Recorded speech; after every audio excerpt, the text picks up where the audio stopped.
Hey there, greetings everybody, and welcome here to Prog Monster. My name is Murph. I am the host of this show, a show dedicated to progressive rock and other forms of rock music. Tonight we're doing my Monday night look back at a classic rock album, and I hadn't planned this, otherwise I probably might have changed it.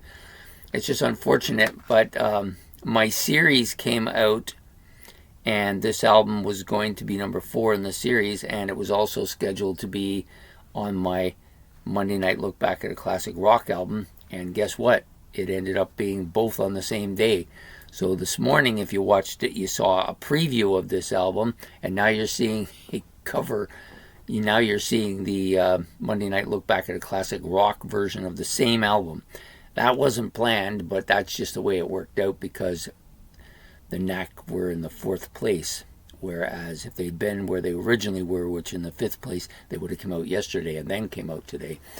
However, it is what it is, and we're back here to discuss the album a little bit more in depth than we did this morning.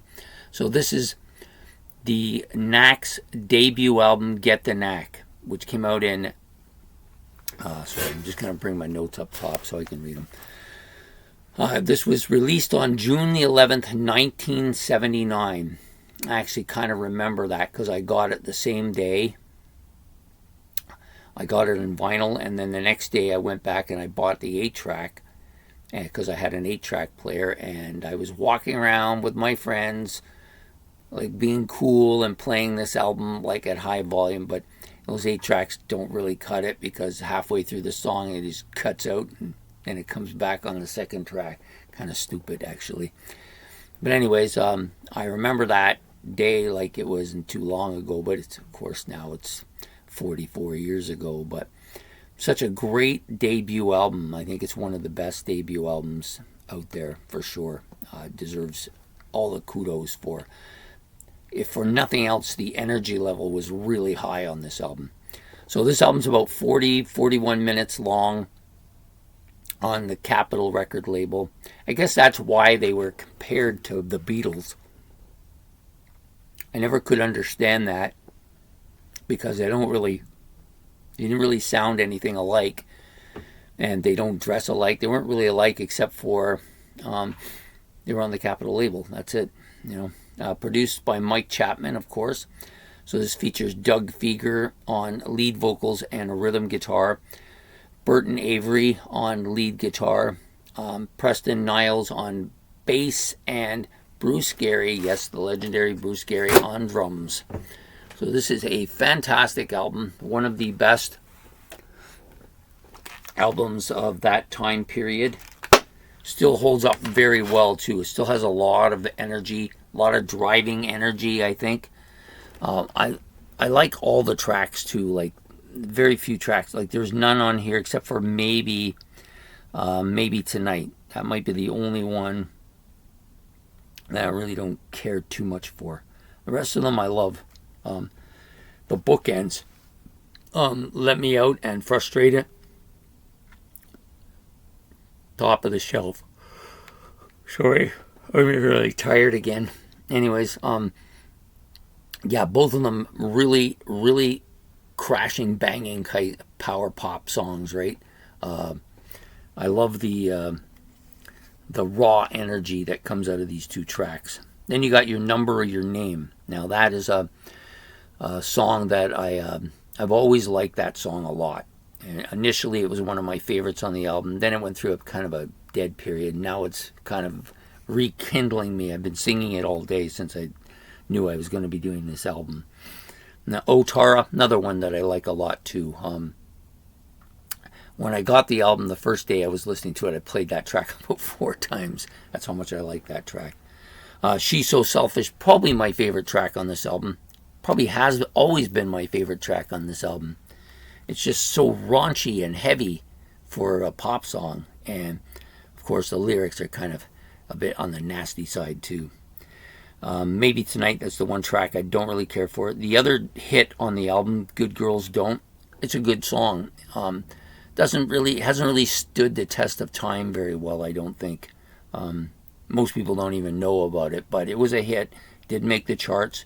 Did actually fairly well when it made the charts too, but just hasn't stood the time very well.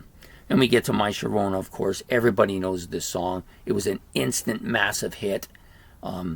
Really just catapulted these guys out of nowhere into the limelight, and the album with it too. I think the album went double platinum in the States, if I believe, and I mean like 4 times platinum here in Canada.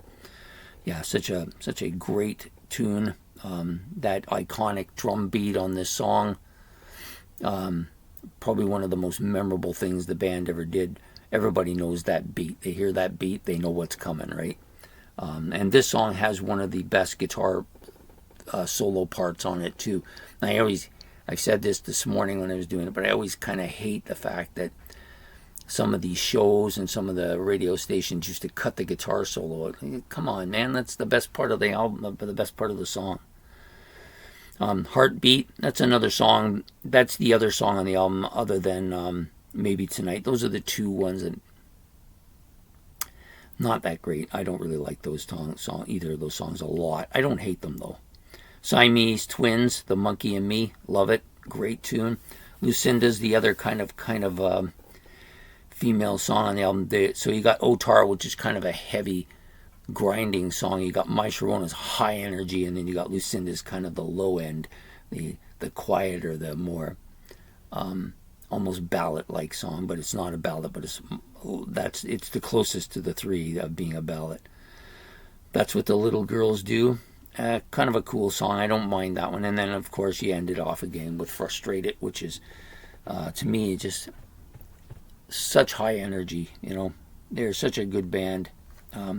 Their next tour, I think they had 4 albums in total. Their second album wasn't bad either, but this is the big one though. This is the monster one, the one that nobody will forget once they hear it.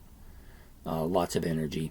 So there you have it. So tonight's album from the Knack, Get the Knack. So this is my Monday night look back at a classic rock album. So I hope you enjoyed this episode. If you did, please hit the like button below. Hit this subscription. It's much appreciated. Don't forget the notification bell so you'll be reminded of the content when it comes up. And if you got any comments about the album, and I said this morning too, just put them in the comment section below.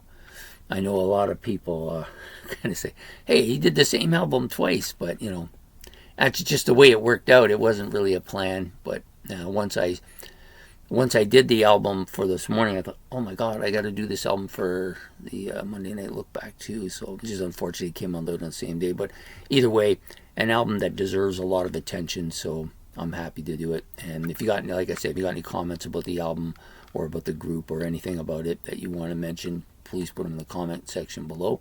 And we'll be back next Monday night with another look back at another classic rock album. So take care, and we will see you then. Bye.